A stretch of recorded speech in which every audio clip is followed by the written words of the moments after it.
Now I saw in my dream that just as they had ended this talk, they drew near to a very miry slough that was in the midst of the plain. And they, being heedless, did both fall suddenly into the bog. The name of the slough was Despond. Here therefore they wallowed for a time, being grievously bedaubed with the dirt. And Christian, because of the burden that was on his back, began to sink in the mire.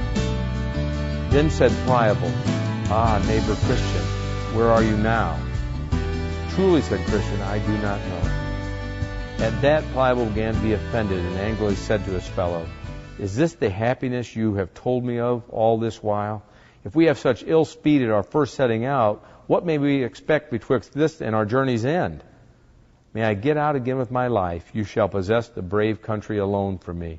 And with that he gave a desperate struggle or two, and got out of the mire on the side of the mire which was next to his own house. So away he went, and Christian saw him no more. Wherefore Christian was left to tumble in the slough of despond alone. But still he endeavored to struggle to that side of the slough that was still further from his own house and next to the wicket gate, the which he did, but could not get out because of the burden that was upon his back. So here we have it. The first trouble that Pliable runs into, they drop suddenly into this slough of despond. And because Pliable has no burden, he's in there, but he's not in nearly the trouble that our friend Christian is, because he has that burden of sin on his back. And he's in this slough of despond. Now you're going to find, let me read you later what the explanation of the slough of despond is. This miry slough is such a place as cannot be mended. It is a descent whither the scum and the filth that attends conviction of sin doth continually run. Therefore it's called the slough of despond. The scum and the filth from the conviction of sin. When you see yourself as a sinner, you know how filthy you are in God's eyes. You're filthy in your wife's eyes. How do you think you look to a perfect being? And you look terrible in your own eyes. And remember, this is Bunyan's own history. This is his own life, his own experience. And he was wallowing in the church life this time, but he wasn't satisfied with his self-righteousness anymore. It didn't do, and yet he knew he was imperfect in every way, and it was troubling him, and all he could think about is all the wicked things. And if you've never had one of those nights where you couldn't sleep, worried about how God just bombarded you with thoughts about your wickedness and the things you've done, you don't really know what he's talking about here, but I know what he means. The times that you just can't sleep over these things. Everything that you've ever done seems to have the wrong motive and the wrong practice, and it's a terrible thing. But you'll notice the man with no burden, Pliable, who wanted so badly to go faster a minute ago, the minute he's in the slough of despond and there's any kind of muck and dirt involved and talk about your sinfulness, what's he want to do? He wants out. He crawls back out on the side he got in. He can crawl out by himself because he has no burden. And he goes home. And then we'll pick him up again in a bit. But he goes home. And Christian doesn't know what to do. He just tumbles around in this muck and mire, as it appears that Bunyan did for some months when he was looking to be converted. He just couldn't get this out of his mind, how unfit he was for heaven. And he travels around in this condition for some time. And then, to God's glory, he sends him a man called Help. Some man I don't know by name, that Bunyan knows by name. A man named Help shows up and says, "What are you doing?" And helps him out of the slough of despond. And he says, "Well, I'm fleeing the city of destruction, the wrath to come." And the guy says to him, "Why didn't you step on the steps that are in the middle of the slough of despond?" And he says, "What steps?" And he says, "Well, there's steps made for travelers. Had you not paid attention to that?" And he said, "No." And what he's talking about is promises. Promises like what? Promises like, all those who come to God, he will in no wise cast out. How about promises like Christ came to save sinners? All of those kinds of promises that some people can step very lightly through the slough of despond. Some of them run into it later after their conversion. But remember, at this point, Bunyan's not converted, and that's why he's placed it here. He's telling you about his own life. And he plucks him out, and he tells him again about what it is that's hanging on him, all this dirt, the filth from his own conviction. And then they have this talk, and the man Help sends him on his way, and he goes on his own way. And then we come back to Pliable. Now I saw in my dream that this time Pliable went home to his own house. So his neighbors came to visit him. How do you think the neighbors received Pliable back? Some of them called him wise for coming back. Some called him a fool for hazarding himself at any time with Christian. Others again did mock at his cowardliness. You see, saying, surely since you began to venture, you should have been so base as to get out of these difficulties. And so Pliable sat sneaking among them. You see, when you first profess at church that you're a Christian and you don't follow that path, you're a despicable character even to the people who are outside the church. If you've got the chutzpah to claim you're beginning this journey, you need to count the cost to see if you've got the courage to finish this journey. And Pliable, of course, didn't. But eventually they all turn in unison and deride poor Christian again, who's now walking solitarily again along the path.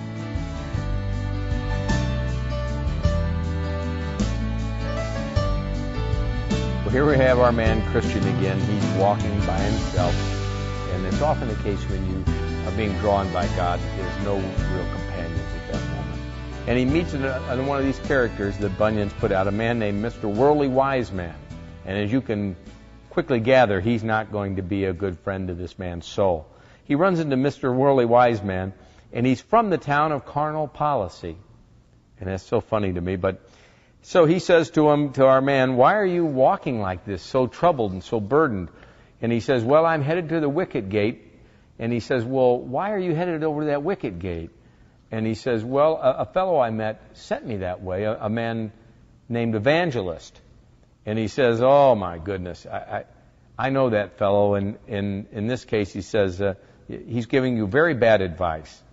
And he said, well, I thought he was a very great and honorable man. He says, no. He said, I can see he's already sent you through the slough of despond, right? I mean, I can see you've got dirt all over you. So what kind of a good guide could he be? He should have told you that slough was there. So he says, thou art like to meet with wearisomeness and painfulness and hunger and peril and nakedness and sword, which is all a list from Romans the 8th chapter. And you're going to meet with lions and dragons and darkness and, in a word, death. And what for, he says. And so Christian says, well, sir, I've got this burden on my back and I can't get it off. And I don't care what sort of dangers I have to hazard to get this burden off my back. And he says, how did you come by this burden anyway? So Christian says to him, well, this book, I've been reading this book, meaning the Bible. And he says, oh, yeah, I know other people have read that book. It's a problem. My advice to you, quit the reading. You don't need that. It's caused you this burden. You don't need that burden. But he said, look, I do need to get this burden off my back. So this worldly wise man, who obviously is not his real friend, and you'll have some of those if you're trying to become a Christian, you'll have some worldly wise men who tell you you're going to lose your business and your position in the insurance industry and whatever else you do. And here's what he says to him. Look, I can send you to a village where I have a friend who can help you out. He sends him to the village of morality, to his friend whose name is Legality. Now think about what he's doing. Here's this worldly wise man. He's telling him, look, just go to church. Be a good guy. Don't steal from widows. Don't kick the children. Don't beat the wife. And God will be happy with you as long as your good outweighs the bad. See, you're going to be a legalist. You'll be better than the average guy. And that's all God requires. Well, nothing could be further from the truth. God requires perfection. Be holy as I am holy. What bad advice he gives them. Go become a member of the church. Nothing is worse than becoming an unconverted member of a church where you start to think that you're really the real deal, that you're the real Christian when you're nothing but a counterfeit. Do you know how many people are going to sit in the front pew of a church and wind up in the front pew of the church of hell? Thousands and tens of thousands, hundreds of thousands, millions probably. All because somebody said to him, well, you're a pretty good Joe. Well, Bunyan in his life was going to church all the time. This idea of going to the town of morality appealed to him if he could only be a good guy. Remember that in a few shows back I said to you, at one point he says of his own life, I thought that no man was more pleasing in all of England to God than I. What an arrogant statement for a guy who wasn't even converted. But at church he was probably a good giver. He went twice a day, for heaven's sakes. He said all the prayers. He, did all of the things that you're supposed to. He knelt in all the right places. And then Bunyan saw that none of that was good enough for entrance into heaven. And Mr. Worldly Wiseman is sending him there. If you come back in the next show, we're going to be able to find out whether Bunyan and his character go and follow the advice of Mr. Worldly Wiseman and go to the town of morality to live and to have the burden taken off by his friend Legality, or whether we're going to find that somehow he gets saved from that fall and gets back on the path that he should be on.